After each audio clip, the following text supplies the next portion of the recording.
मर्यादा का है।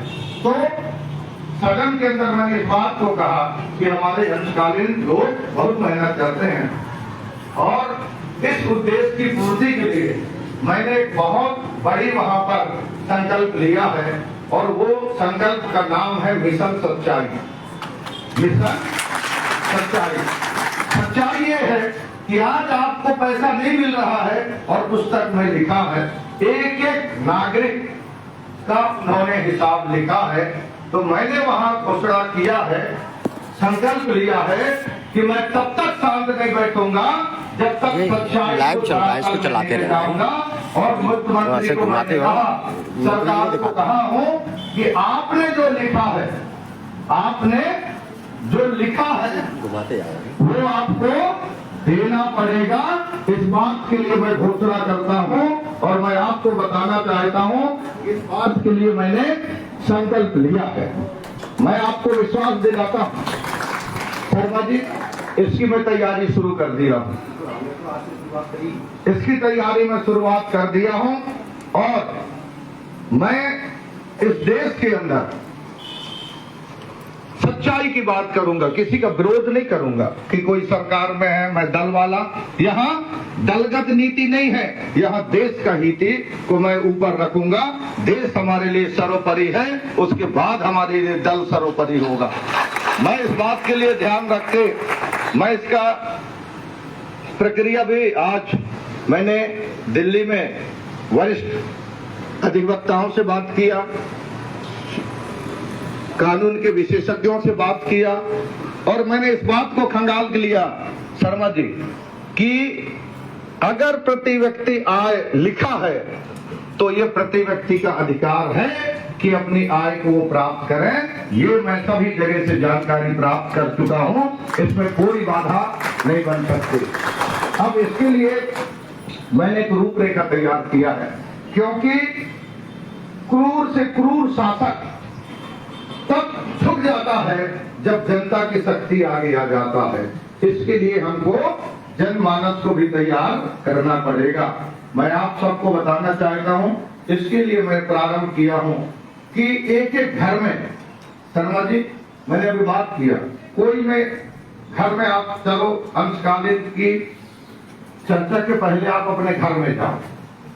घर में चाहे आप हो चाहे कोई भी हो, घर में आदमी, हर आदमी अपने घर में सच्चाई चाहता है।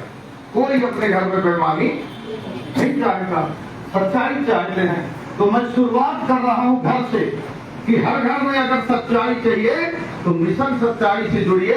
मैं उसमें आपका पहचान भी दूंगा।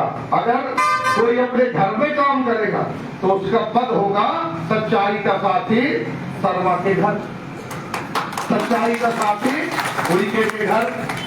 मोहल्ले में काम करेगा उसका पहचान होगा सच्चाई का साथी फलाना टोला, फलाना मोहल्ला। जो जिले में काम करेगा, जो प्रदेश में काम करेगा, जो देश में काम करेगा, सच्चाई का साथी बनकर के काम करेगा। और जिस दिन सच्चाई के साथी एक ताकत के साथ आगे आएंगे, उस दिन ये बेईमानी करने वालों को ठीक कर देंगे। कोई इनसे घबराने की जरूरत नहीं।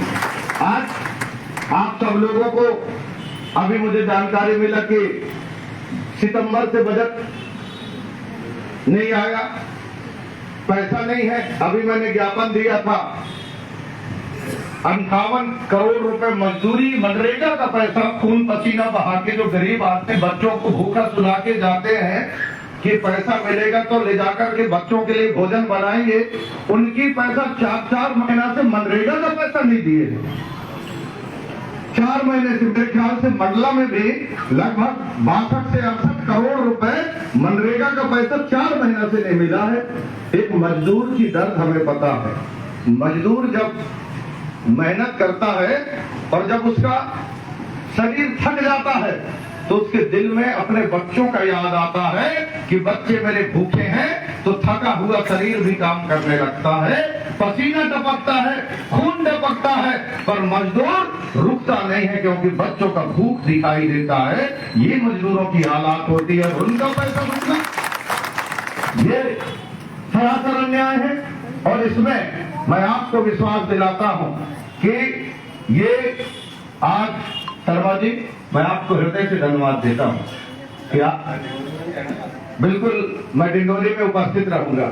मैं आपको विश्वास दिलाता हूँ कि ये शुरुआत, ये मंडला गढ़ मंडला हमारा जो है, डिंडोरी तो अभी प्रशासनिक जिला है। ये प्रशासनिक जो रेखा है, हमारे दिल की रेखा को अलग नहीं कर सकता। मंडला डिंडोरी तो हमारा अनादि काल से रानी दुर्गावती से हमारा बुलंद रहा आवाज है। ये आवाज हमारा बुलंद होगा और देश के अंदर हम पूरी तरह से मिशन सच्चाई पे काम करेंगे।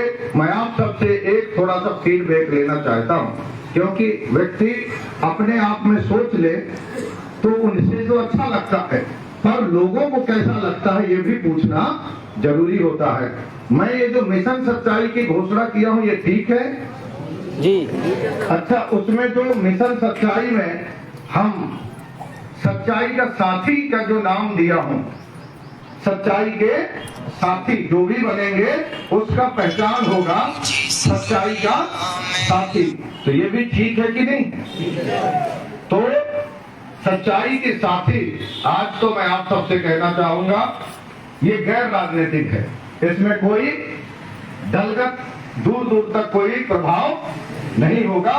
आप तो आज आप यहाँ आए हैं, अपने मोहल्ला में जाकर के आप एक ही चीज बात करना, क्या आप सच्चाई को मानोगे कि बेईमानी को?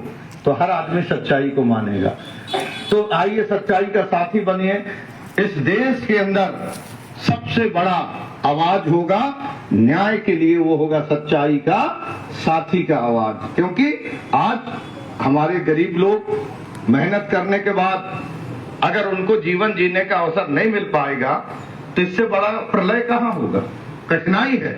तो इसमें हम सब लोग मिलकर के काम करेंगे और मैं आपको विश्वास दिलाता हूं कि एक दिन वो जरूर आएगा जब सबको जीवन जीने का बराबर का हक मिलेगा और जो मेहनत करेगा उसको ज्यादा अवसर मिलेगा। ये अवसर हम देश के अंदर लाएंगे, इस बात के लिए हम तैयारी कर रहे हैं। शर्मा जी, आज मैं आपके अनुरोध में, मेरे आज लगभग 4 कार्यक्रम हैं, मैंने उनको थोड़ा थोड़ा बढ़ा करके मैंने कहा कि मैं मंडला में जरूर जाऊंगा। और ये कोई राजनीतिक स्वार्थ के लिए नहीं, मेरा शौक है कि मेरे अपनों को जीवन जीने का मौका मिले। क्योंकि मैं कभी गुनगुनाता रहता हूं तो मुझे अंदर एक ख्याल भी आता है। मैं हमेशा कहता हूं, प्रताड़ित मत करिए मेहनत करने वालों को, प्रताड़ित मत करिए मेहनत करने वालों को, उनको भी मुस्कान चाहिए। प्रताड़ित मत करिए मेहनत करने वालों को, उनको भी मुस्कान चाहिए। हंसते मुस्कुराते आगे बढ़े मेरे देश के मेहनत करने वाले, मुझे ऐसा हिंदुस्तान चाहिए। ये मेरा अपना सोच है। मैं चाहता हूँ, मुझे पता है शर्मा जी कि ये जीवन हमारा एक निश्चित समय के लिए होता है।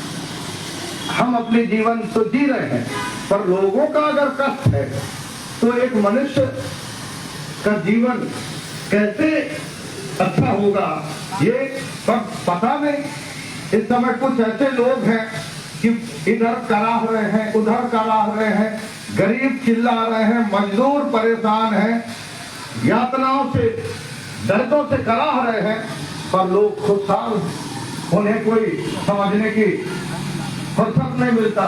ताजुब है और कहते हैं कि हम आपके बहुत बड़े हितैषी हो गए। कहाँ से हितैषी? अभी नया जनरेशन, आप सबको पता है, नया जनरेशन हमारा बहुत दिशाहीन होते जा रहा है। उनको समझ में नहीं आ रहा है कि वो करे क्या।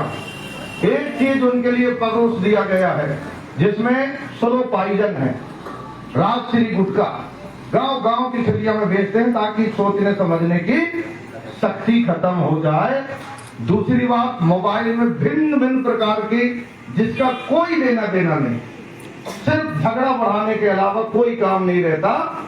अच्छा, एक नया तरीका कि बच्चों को कहेंगे नहीं ऑनलाइन इनको पढ़ना है तो मोबाइल दे दो, ताकि बच्चे पढ़ाई के साथ साथ और चीजों का भी सर्च कर लेते हैं पढ़ाई के साथ साथ उन चीजों में भी उनका रुचि बढ़ने लगता है जो हमारे लिए नुकसानदायक हो रहा है कि नहीं हो रहा है।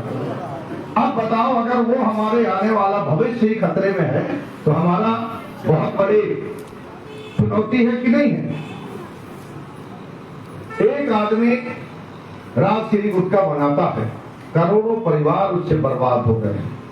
तो ऐसी संकट हमारे बढ़ते जा रहा है। आज हमारी आबादी 150 करोड़ प्लस है।